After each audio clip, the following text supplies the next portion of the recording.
গাঁওখনৰ ৱেবিং চেণ্টাৰত উপস্থিত হৈ চেণ্টাৰত গাঁৱৰ মহিলাক আধুনিক তাঁতশালৰ প্ৰশিক্ষণৰ লগতে কম্পিউটাৰ আধুনিক শিক্ষাৰ প্ৰতিটো দিশ পৰ্যবেক্ষণ কৰিছে কেন্দ্ৰীয় মন্ত্ৰীগৰাকীয়ে। পুৱাই ঔফুলীয়া গাঁৱৰ ৰাইজৰ সৈতে মত বিনিময় কৰে কেন্দ্ৰীয় মন্ত্ৰীগৰাকীয়ে।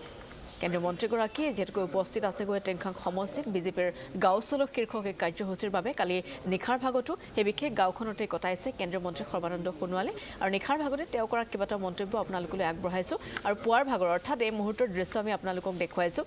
ঔফুলীয়া আদৰ্শ গাঁও পৰিদৰ্শন কৰিছে কেন্দ্ৰীয় মন্ত্ৰী সৰ্বানন্দ সোণোৱালে। ৱেবিং চেণ্টাৰত এইদৰে উপস্থিত হৈছেগৈ আৰু মহিলাক আধুনিক তাঁতশালৰ প্ৰশিক্ষণ কেনেদৰে দিয়া হৈছে, কম্পিউটাৰ আধুনিক শিক্ষাৰ প্ৰতিটো দিশ কেনেদৰে লোৱা হৈছে সকলোবোৰ পৰ্যবেক্ষণ কৰা দেখিবলৈ পোৱা গৈছে। পুৱাৰ ভাগতে ঔফুলীয়া গাঁৱৰ একাংশ ৰাইজৰ সৈতেও মত বিনিময় কৰে কেন্দ্ৰীয় মন্ত্ৰীগৰাকীয়ে।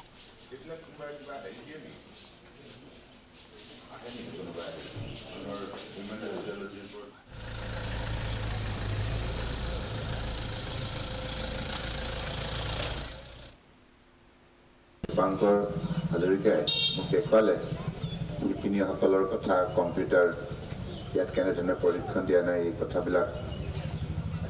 আৰু বিশেষকৈ দীপাংকৰ হাজৰিকাই যিটো তেখেতৰ কনচেপ্ট এখন আদৰ্শ গাঁও নিৰ্মাণ কৰাৰ ক্ষেত্ৰত ৰাইজৰ মাজত সচেতনতা বৃদ্ধি কৰা, পৰিষ্কাৰ পৰিচ্ছন্নতাক অগ্ৰাধিকাৰ দিয়া আৰু এখন সুন্দৰ আদৰ্শ গাঁও প্ৰতিষ্ঠা কৰি গোটেই ৰাজ্য আৰু ৰাষ্ট্ৰত এটা সুন্দৰ বাতাবৰণ সৃষ্টি কৰা, পৰম্পৰা সৃষ্টি কৰা।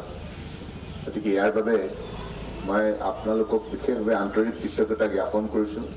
আৰু এইখন গাঁৱৰ লগতেই আমাৰ মাননীয় প্ৰধানমন্ত্ৰী নৰেন্দ্ৰ মোদী ডাঙৰীয়াৰ বাৰ্তালাপ হৈছে আৰু তেখেতেও আপোনালোকক তেখেতৰ বক্তব্যৰ যোগেদি উৎসাহিত কৰিছে। গতিকে আমি সদায় বাপুজীৰ আদৰ্শৰে পৰিষ্কাৰ পৰিচ্ছন্নতাক অগ্ৰাধিকাৰ দিব লাগে জীৱন যাত্ৰাত। আৰু কাহিনীৰ পৰা আমি এটা কথা শিকি আহিছোঁ, পৰিষ্কাৰ পৰিচ্ছন্নতা ঈশ্বৰৰ পৰায়ণতা। য'তেই পৰিষ্কাৰ ততেই সংস্কাৰ, স্বচ্ছতা হি সেৱা। গতিকে মই ভাবোঁ যে সেই আদৰ্শৰে আপোনালোকে অনুপ্ৰাণিত হৈ পেলাই উঠি অহা প্ৰজন্মক এটা সুন্দৰ মানৱীয় মূল্যবোধৰ আধাৰত জীৱন গঢ় দিয়াৰ নিমিত্তে যিখিনি আপোনালোকে ইয়াত শক্তিশালী পৰিষ্কাৰ বাতাবৰণ সৃষ্টি কৰিছে তাৰ বাবে ঔফুলীয়া ৰাইজ কৃতজ্ঞতাৰ পাত্ৰ।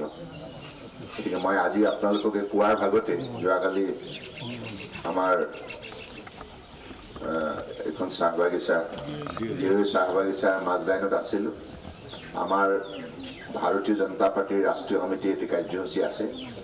প্ৰতিজন কাৰ্যকৰ্তাই তেখেতসকলে গাঁও চলো অভিযানত অংশগ্ৰহণ কৰিব লাগে আৰু সেই মৰ্মে মই এনিশা আমাৰ ইয়াতেই কি দেৱ আছিলে সত্য চন্দ্ৰদেৱ সত্য বুলি পেলাই এগৰাকী শ্ৰমিকৰ ঘৰত নিশাটো কটালোঁ। আৰু মাজলাইনৰ ৰাইজে খুব মৰম স্নেহ কৰি পেলাই যোৱাকালিৰ পৰা আমাক যিখিনি আতিথ্য প্ৰদান কৰিলে, মই চাহ শ্ৰমিক ৰাইজৰ ওচৰতো আন্তৰিকতাৰ কৃতজ্ঞতা জ্ঞাপন কৰিছোঁ। আৰু আপোনালোকেও সদায় ভালে থাকক, সুস্থ হৈ থাকক, সুন্দৰ হৈ থাকক, তাকে ঈশ্বৰৰ ওচৰত কামনা কৰিছোঁ। আৰু এতিয়া এই মুহূৰ্তত বেছি দীঘলীয়া কথা নাপাতোঁ।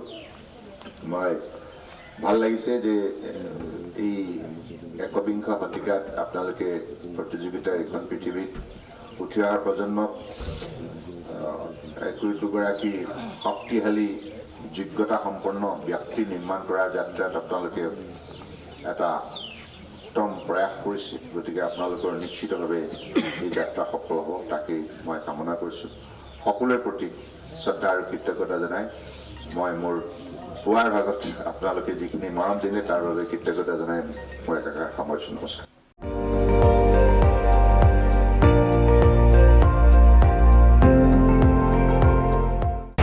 আপুনি চাই আছে ND24, সৰ্বশ্ৰেষ্ঠ নহয় সৰ্বোত্তমৰ দৌৰ।